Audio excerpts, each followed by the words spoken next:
In this video, I'll be sharing with you some scholarship opportunities that are available to undergraduates in Nigerian universities, as well as the criteria that are needed for getting them.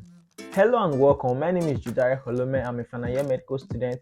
You are welcome to my YouTube channel. If this is your first time, please ensure to subscribe to my YouTube channel and also like this video, as that will help the YouTube algorithm to recommend it to people that need it. Thank you. So let's dive into what we have today.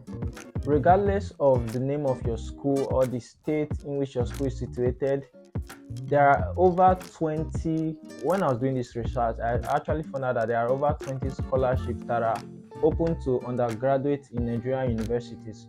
But the sad truth is that many undergraduates don't know about these scholarships. So in this video, I'm going to be revealing some of these scholarships, as well as giving information on how to make researches about the others and also the criteria for getting these scholarships.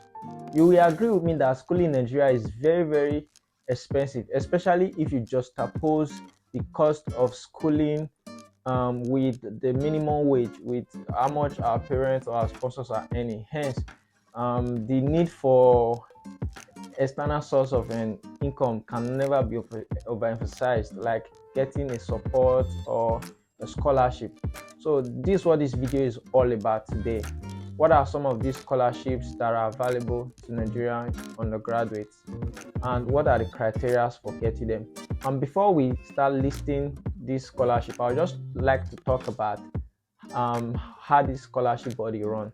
Okay, most of the scholarship body, they are either run by individual persons, like individual owned NGOs, or government owned NGO. A few of them companies, like especially the oil companies domiciled in Nigeria, and also some are run by philanthropists.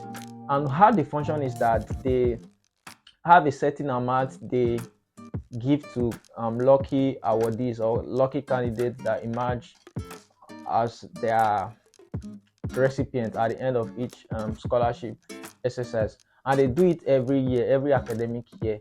And mind you, it's not a small money. We are talking about 100,000 and above here. Some 100, 150, 200, 250. And even it will shock you to know that some of these scholarship bodies don't just give you the money, they also add gadgets like tablets and laptops. Isn't that cool? Wouldn't that be helpful in making sure your study is smoother and without stress? Just to mention a few of them, we have the MTN scholarship body. We also have the Nigeria LNG scholarship body. We have the Agbami scholarship, even the Chevron scholarship, the Ghani Fawahimen scholarship body. Just to mention a few, there's a lot of others out there, and even there are some state-specific scholarship that you will not even know about, especially if you are schooling in your state university. Even most times, even if you are not schooling in your state university, just because you are from that state, there are some scholarships that are open to you, and you will never know about them except you make inquiries, except you ask. So please, you ensure to make inquiries and ask questions when in regards to that. Okay, the one I know about is the one for Niger Delta students, especially if you are studying a professional course like engineering, medicine.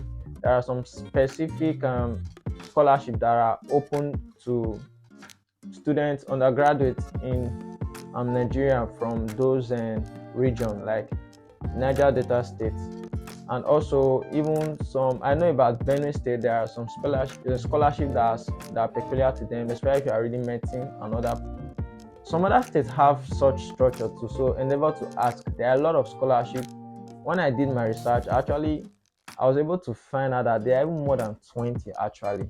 Having said that, what are some basic requirements you need to have in order to qualify for these scholarships?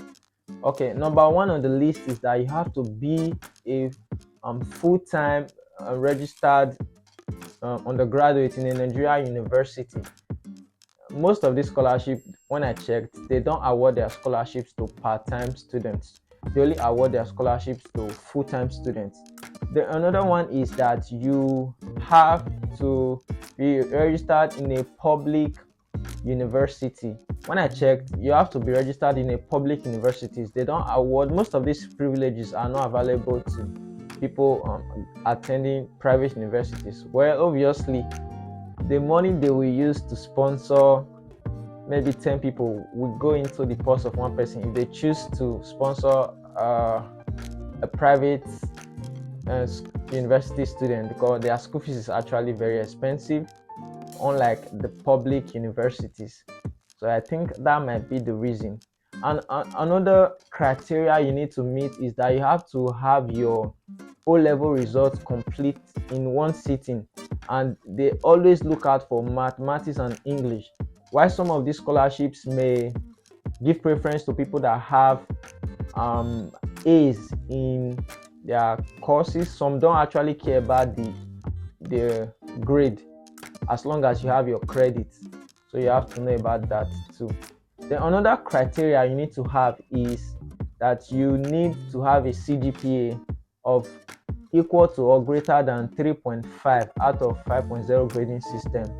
And also, I think most importantly, you have to be a Nigerian citizen. You have to be a citizen of Nigeria to qualify for most of these scholarships. Then let's move on to the things you'll be needing to get this scholarship.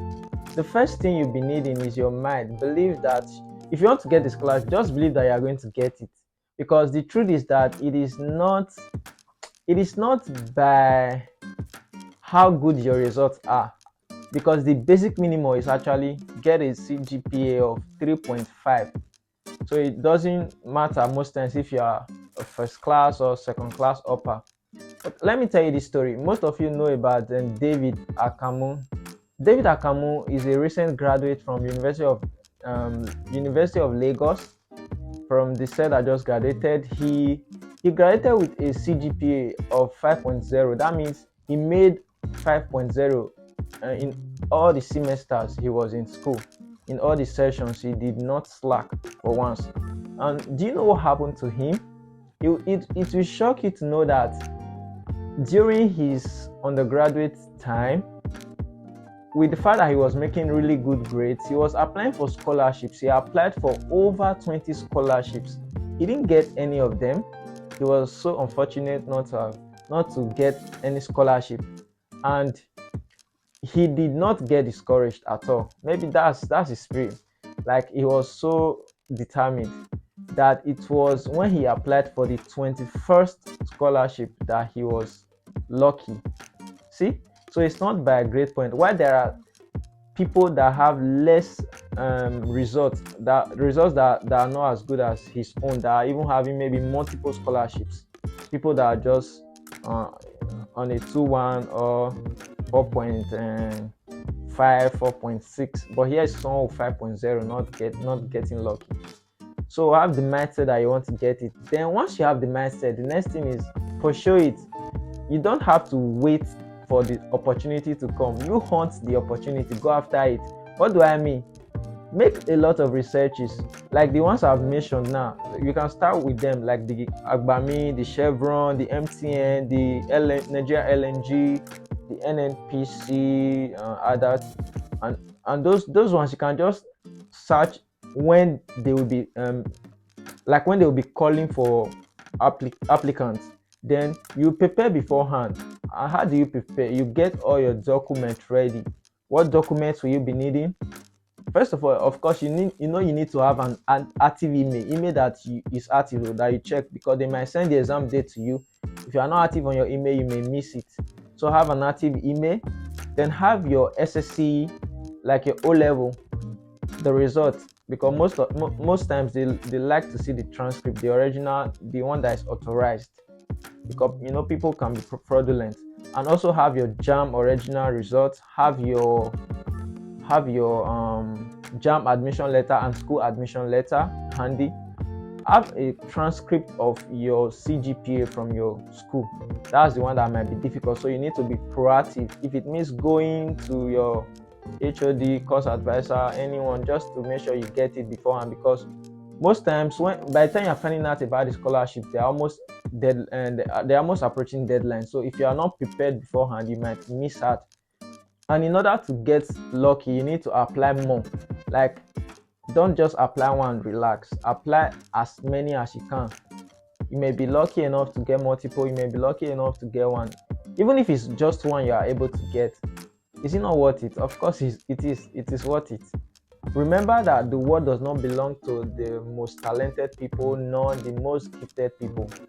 And mind you, it is not the people with the best results that enjoy the best scholarship. It's just people that effortlessly tried to apply that got it. If you have the best result and you don't apply, you may never get any scholarship. But try and like engage this information and apply for scholarships as many as you can apply for. I hope this video was helpful. Please ensure to like this video, and if you are yet to subscribe to my channel, I would love you to join this community. I would love to have you in this community. Please subscribe and have a nice day.